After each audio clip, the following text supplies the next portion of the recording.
আগামী ঈদুল আজহায় প্রতিটা ট্রেনে নারীদের জন্য আলাদা কামরার একটা নির্দেশনা হাইকোর্ট আজকে মাননীয় বিচারপতি ফাহমিদা কাদের এবং বিচারপতি জনাব আসিফ হাসান চৌধুরীর যৌথ বেঞ্চ আদেশ প্রদান করেছে। এটা ছিল যে রেলওয়ে আইনের 64 ধারায় মহিলাদের জন্য একটা স্পেশাল কামরার বিধান, সেটা 1890 সালের আইন। 1890 সাল থেকে আইনটা বলবৎ আছে, যেখানে বলা আছে যে প্রত্যেকটা ট্রেনে নারীদের জন্য একটা আলাদা কামরা থাকবে এবং ট্রেনটা যদি 50 মাইলের বেশি যায় সেক্ষেত্রে কামরাতে একটা বিশেষ শৌচাগারের ব্যবস্থা থাকবে। কিন্তু এই 1890 সাল থেকে এই আইনটার বাস্তবায়ন নয়।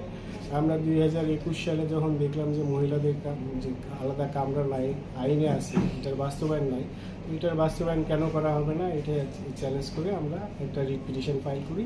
সেটাতে 2021 সালে রুল ইস্যু হয়, শুধু নারীদের জন্য কামরা না, বয়স্ক প্রতিবন্ধী এবং হইতেছে বয়স্কদের জন্য আলাদা আসনের বিধান কেন করা হবে না, এটার জন্য রুল ইস্যু হয়। কিন্তু সেই রুলটা দীর্ঘ 5 বছর যাবৎ শুনানি করা সম্ভব হচ্ছিল না।